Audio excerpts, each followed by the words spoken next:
राम राम दोस्तों। अब हम खुले तौर पे और डंके की चोट पे कह सकते हैं कि ब्रिक्स में शी जिनपिंग ना जा करके ये साबित कर दिया कि वो मोदी से बहुत डरते हैं, मोदी का सामना नहीं कर सकते। हमारे प्रधानमंत्री का जलवा इतना है कि उसमें खड़े होने की औकात नहीं है चाइना के राष्ट्रपति शी जिनपिंग का। जब से शी जिनपिंग राष्ट्रपति बना है 2013 से आज तक कोई भी ब्रिक्स की मीटिंग हुई हो किसी भी देश में वो शामिल ना हुआ हो, ऐसा हुआ ही नहीं है। ये पहली बार शी जिनपिंग ब्राजील के ब्रिक्स समिट से ये गायब हुआ है। गायब होने का मेन ही कारण है उसने देखा कि जब चाइना में बैठ करके मोदी जी के राजदूत नहीं लेकिन हाँ मोदी जी का एक कप्तान सेना अध्यक्ष नहीं तो सेना का जो चीफ होता है, सेना का चीफ भी आप लोग बोल रहे हो, सेना का चीफ जनरल होता है, उस लिहाज से नहीं बोल रहा हूँ।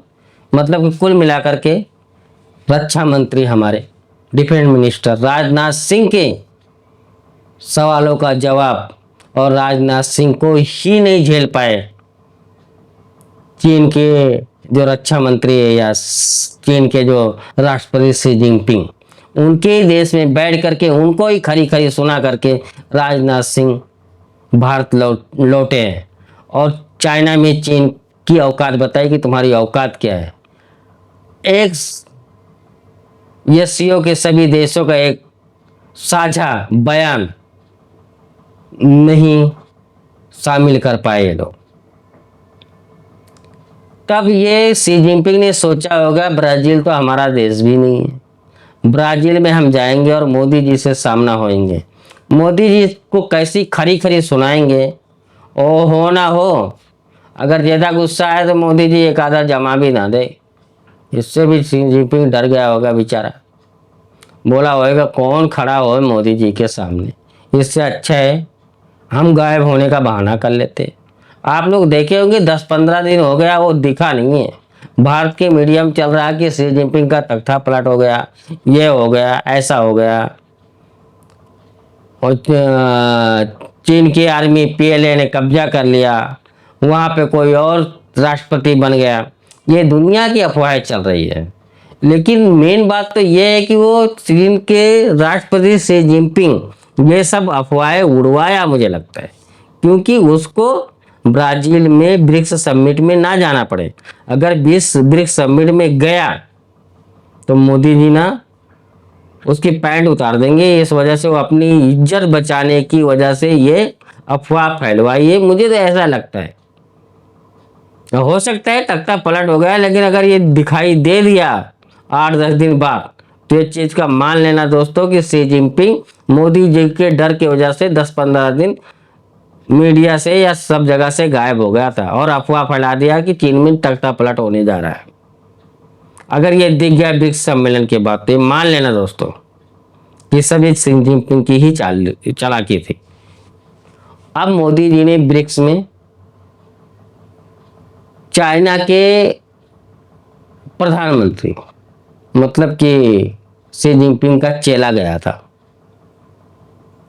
उसके सामने मोदी जी ने पहलगाम पे हुए आतंकवादी हमले के 26 सिंगों की जो निर्मम हत्या की आतंकवादियों ने, उसकी भर्त्सना उसकी निंदा ब्रिक्स के सभी देशों ने किया और ज्वाइंट डिक्लेरेशन हुआ है कि किसी भी प्रकार के आतंकवादी को सपोर्ट करने वाले देश और इनको बख्शा नहीं जाएगा।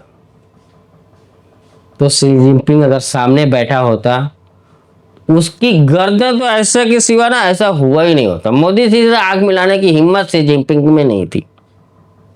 कारण क्या, मोदी जी ने जो ऑपरेशन सिंदूर लॉन्च किया था ना, जो पाकिस्तान को धोया था ना, वो पाकिस्तान को अकेला ही नहीं धोया था, चीन और टर्की को भी मामला साफ कर दिया है।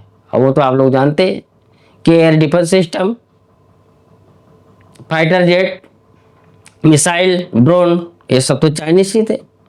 सबको भारत ने मिट्टी में मिला दिया। कौन से हिसाब से शी जिनपिंग हमारे मोदी जी से आंख मिलाते थे। यही डर की वजह से शी जिनपिंग अपना गायब होने का नाटक किया है दोस्तों। अब हम डंके की चोट पे कहेंगे कि शी जिनपिंग मोदी जी से डर गया है, इस वजह से समिट में गया नहीं है। नहीं तो जब से ये राष्ट्रपति बना चीन का, किसी भी ब्रिक्स समिट ऐसा हुआ ही नहीं जिसमें ये गया ना हो। लेकिन कोई बात नहीं है, भारत के प्रधानमंत्री को जो करना था, चाइना और पाकिस्तान दोनों को ठेंगा दिखाया, उनको लताड़ा और साथ में अमेरिका को भी लपेट लिया है। अब हो देखते आगे ब्रिक्स में एक सहमति बनी है, सुनने में आ रहा है कि सभी लोग अपने लोकल करेंसी में अपना व्यापार करेंगे और डॉलर को जितना हो सकेगा उतना दूर रखेंगे।